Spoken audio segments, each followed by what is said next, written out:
چې کوم د ډیورنډ کرښه ده او 640 کیلومتره باندې دا مشتمله ده. په دې کې زمونږ 315 تاریخي کنډونه لارې چې کوم دی دا د زرګونو کلونو نه دي. بیا په دې لارو کې یو مسله دا ده چې دا لارې د باجوړ نه دي شروع. ستاسو په علم کې اضافه وکړم دا لارې د چترال نه شروع دي. بیا په چترال کې چې کوم دی د درپاس لار چې کومه ده د واخان کاریډور سره دا بالکل بې چین او سنټرلیشا ته نیغ په نیغه رسېدلې. د هغې نه دی خوا بیا د سلیم خان لار هم د دارندو سره او بیا په دیر کې هم زموږ څخه بله یو مهمه تاریخي لار ده د بینشایي په نامه باندې چې په هغې باندې هم تجارتونه شوي دي. د باجوړ 4 غټې لارې دي په دې تاریخي 315 لارو کې. نو دې 315 لارو کې زموږ څخه 14 چې کوم دی دا تاریخي تجارتي کاریډور پاتې شوي دي او دا یو لار چې کومه ده ملګري په دې ځینې خبرو لږ اوړي چې د مومن هغه هم ده او که د باجوړه هم ده. دا ټولې لارې مهمې دي. د هرې لارې اهمیت دی په خپل ځای باندې. د ناوپاس لار دومره مهمه ده لکه څومره چې د چین سیپیک اهمیت لري. د ګوسړۍ لار دومره مهمه ده لکه څومره چې د کراچۍ د سن ساحل اهمیت لري.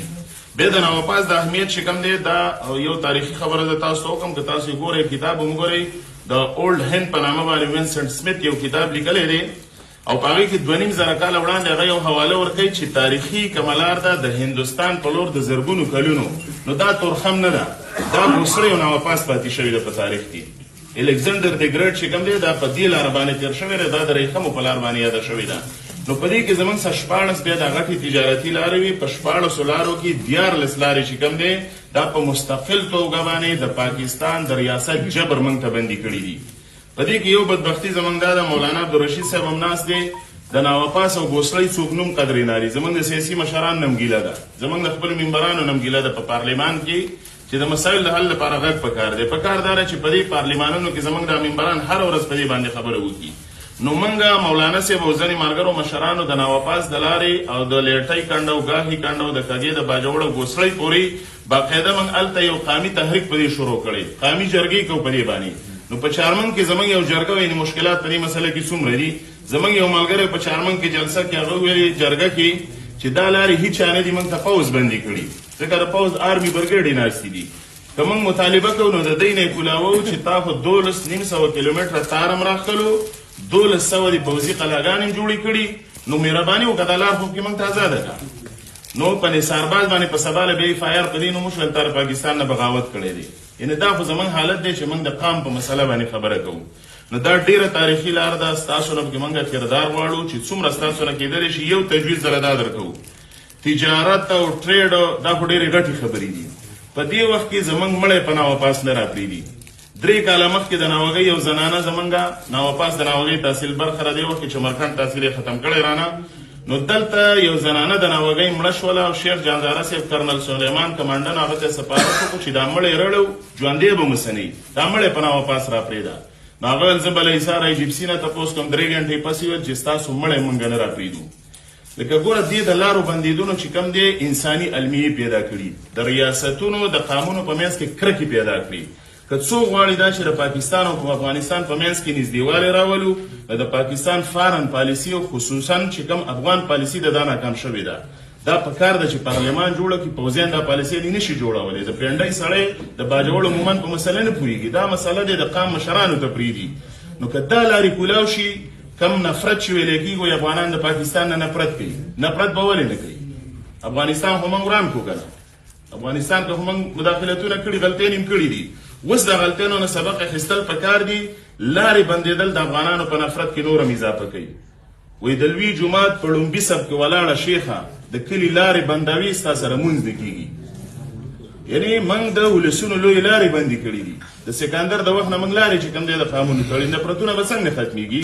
نو که دا لاره کولاو شي څوک دا غواړي چې د پاکستان افغانستان په منځ کې نږدېوالی راشي نو دا لارې دې کولاو کړي. دویم تجویز دا دی تګ راتګ نه بلډینګ غواړي نه ټرمینل غواړي نه بل څه غواړي. دا کوم شته بلډینګ چې کوم دی په ناوپاس کې دا مشر راغلی موږ لیدلې ده. په ناوپاس کې شته چې کوم بلډینګ دی په دې باندې یعنې دا هم نه و او موږ د 2000 کال نه به سمرقند بخارا ته زموږ نیکونه او پلرونه تلل. اوس خو څه بلډینګ شته که نه؟ یعنې په تګ راتګ کې چې کوم دی لکه څه وسایلو ته ضرورت دی. دویم دا د تجارت مهم خو ورپسې دی. هغې ته د تیاری وشي او په هغې کې موږ دا تجویز لرو چې ناوپاس او ګوسړۍ چې څنګه تورخم پېښور ته نږدې دی نو ناوپاس او ګوسړۍ دومره نږدې ده 2 غنټې مسافت باندې ده نو د تورخم نیم د ټریډ چې کوم رش دی چې هغه ډېر مشکلات پیدا کوي دا د ناوپاس سره واوړلی وشي انشاءالله ډېرې اسانۍ به په دې کې چې کوم دی مخې ته پیدا شي دریم مهم تجویز دا دی چې د پاکستان افغانستان په منځ کې د ایپټا تړون په نامه باندې په 1965 کې چې کوم افغانستان پاکستان ټرانزیټ اګریمنټ شوی دی دا د 2011-2011 پورې و بیا لس کاله هغې کې اضافه شو 21 شو اوس په دې وخت کې د پاکستان افغانستان منځ کې باقاعده ټریډ اګریمنټ نشته دی موږ ستاسو په وسادت دا غوښتنه کوو چې د ناوپاس او د ګوسړۍ دا لاره چې کوم دا باقاعده د ایپټا د تړون برخه دې وګرځول شي لاسلیک دي شي په سندونو کې هغې ته چې څومره اسانۍ راوستل کېږي هغه دې ورسره وشي دا 14 لارې چې مستقل بندې دي دا 14 لارې دې مستقل کولاو کړی شي چې کله دا لارې کولاو وي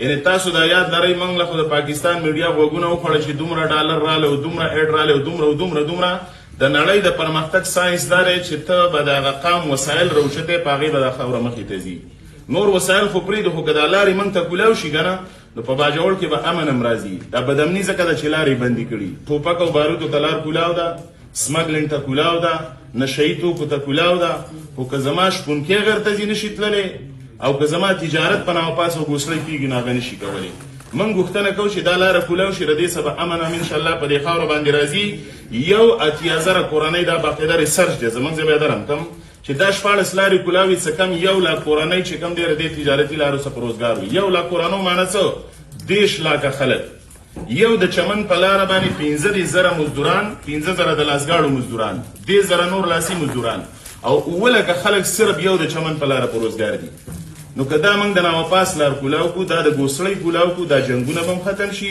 دا کډوالۍ به هم ختم شي اکثر موږ نه سوال کېږي خاندان کله څوکۍ کوي ناوپاس او ګوسړۍ کولاو کې ته به پیسه وړي زه نور هېڅ هم نه وړم زه صرف د ماربلو صنعت ته د سنټرل ایشیا او د مشرقي یورپ چې کوم مارکیټ دی هغې ته رسایي ورکوم د دنیا وسایل به موږ څه پیدا شي د هغه طرف نه به هم ډېر څه کېږي په تورخم چې کوم تجارت کېږي دا زه په دې لارو باندې هم کومه خو دا لارې چې کوم دی د ناوپاس په حواله زه دا خبره ستاسو نوټس کې راولم چې ګورې دا یوازې د باجوړ نه دا د مومند په ګټه هم ده ځکه یو سړک د ناوپاس په باجوړ دی یو په مومند دی دویم دا لار بیا ځان له د باجوړ او د ناوپاس هم نه ده په ټولو لارو کې د ناوپاس اهمیت چې تاریخي هم دی اوس په دې وخت کې جیوګرافیکل او هسټوریکل اهمیت هم لري نو د ټول ملکند دپاره دا ګیټ وی ده د ملکند ډویژن 8 ضلعې او مومند د دې 1 کروړ آبادي ده نو د دې لپاره د سنټرل ایشیا په لور یو لاره نشته که دیم دا ملکند ډویژن خو د وسایلو مرغۍ ده د وسایلو نه ډکه ده نو دومره وسایل دي په ملکند کې که دا ناوپاس لار ورته کولاو شوه که نه نو په دې کې چې کوم دی دا ټولو لسونه به هم په روزګار باندې شي